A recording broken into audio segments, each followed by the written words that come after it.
Here's your news for May 3rd, 2020. And here are some headlines for today. Former WWE Champion returning to Raw next week. Major U-turn by Florida Governor. Current WWE star daringly posts pictures with AEW stars. Major revelation about Randy Savage and Stephanie McMahon. Marc Mero reveals how he discovered Sable was cheating with Brock-Lesnar. Sami Zayn on where he is right now. Top WWE Star Injured. Vince McMahon's horrible plans for Chris Jericho revealed. We're starting off with some huge news from next week's Raw, as Post Wrestling is reporting that AJ Styles will be returning to TV. At this time, there's no word on what Styles will be doing, though there is a chance he could be part of the Last Chance Gauntlet match to find Apollo Crews' replacement in the men's Money in the Bank ladder match. Though next week's Raw was taped this week, this is the only alleged spoiler for the 3-hour show, and the fact that Styles is returning on the go-home show for Money in the Bank could certainly be hinting at Styles being on the pay-per-view. Speaking of Money in the Bank, WWE NXT Women's Champion Charlotte Flair was previously on the poster, but now the Queen is gone. Charlotte Flair is slated to battle Io Shirai next week on WWE NXT. This is Flair's only scheduled title defense, as she's not booked for Money in the Bank. Since Flair is not on the event, WWE went back and took her off the poster. Let's see what WWE has in store for Charlotte Flair. We're looking ahead to next week's Money in the Bank pay-per-view next, as the WWE has confirmed that the Smackdown tag team titles will be on the line. At the show, the New Day will have the odds against them, as they'll defend the titles against The Miz and John Morrison, the Lucha House Party, and the Forgotten Sons. It'll be interesting to see whether the New Day, who are in their 6th reign with the blue titles, will retain, or whether this most recent reign will come to a quick end. We've got some news from Florida next, as though Governor Ron DeSantis teased that wrestling fans could return as soon as next week, that won't be happening.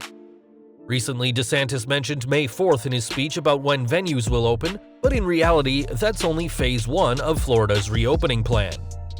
Reese Kelly Graham of the Dallas News also reports that DeSantis' comments about allowing 25% of fans into venues isn't part of the new executive order. Though fans will return to pro wrestling events one day, it won't be next week, and according to sources from Ringside News, the WWE has zero plans internally about bringing fans back to the Performance Center. Moving on to some other news, as WWE fans noticed that the Usos disappeared from WWE programming. It appeared that the Usos were chasing the SmackDown tag team titles as well.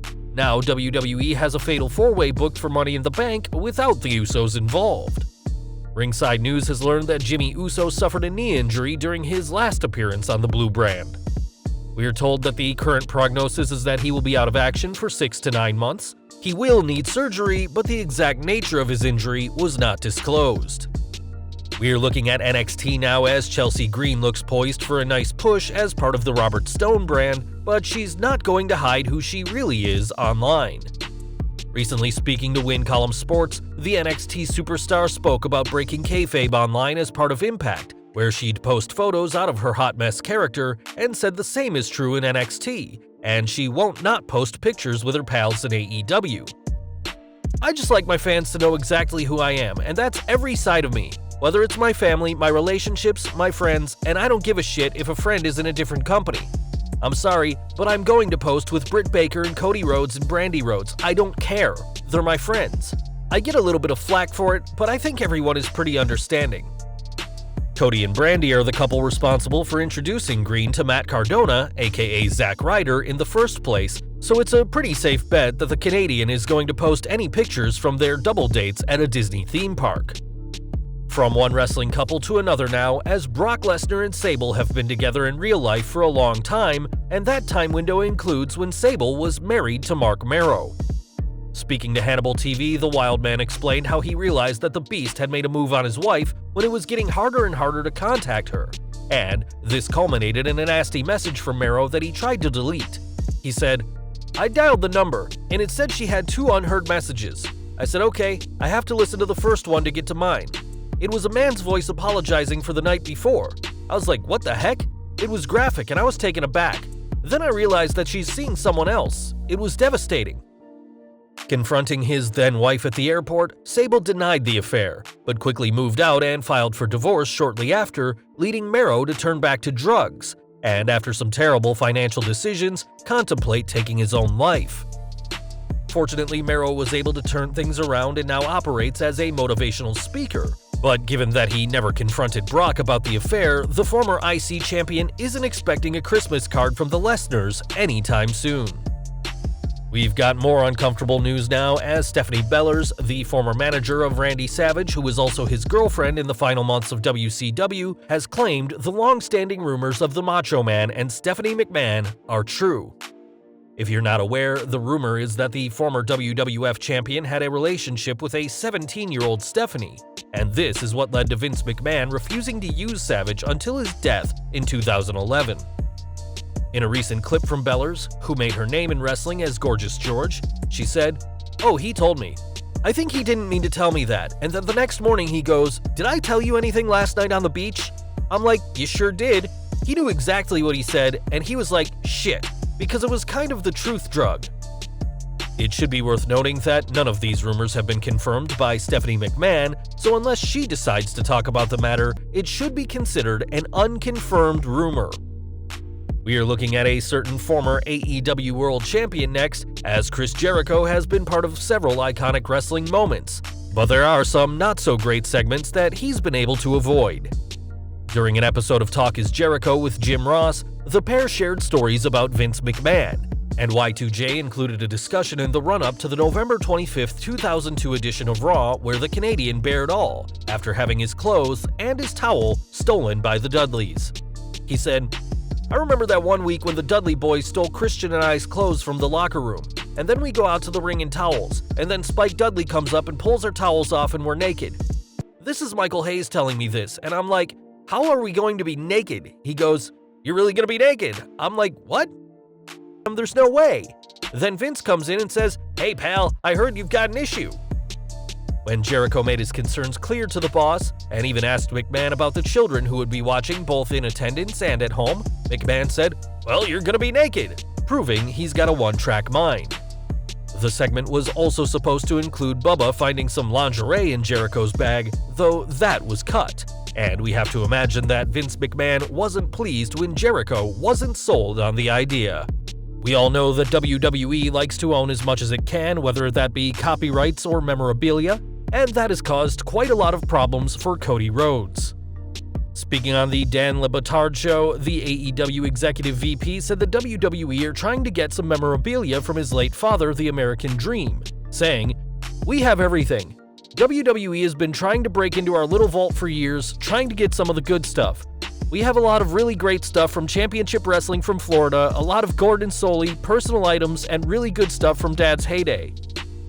Though WWE's yearly WrestleMania Access event is a great place to show off classic memorabilia, the current global situation nixed this year's show, and has put the future of the convention up in the air.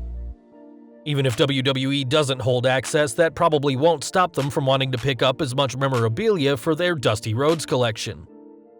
We're looking at Smackdown next, as not only did Mandy Rose fail to qualify for the women's Money in the Bank ladder match, she took a beating from her ex-friend Sonya Deville.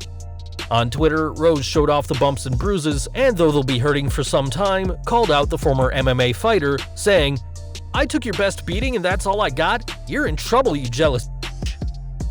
Though WWE hasn't confirmed a match for the two, it's obviously heading in that direction, as this has become one of the most personal feuds on WWE programming.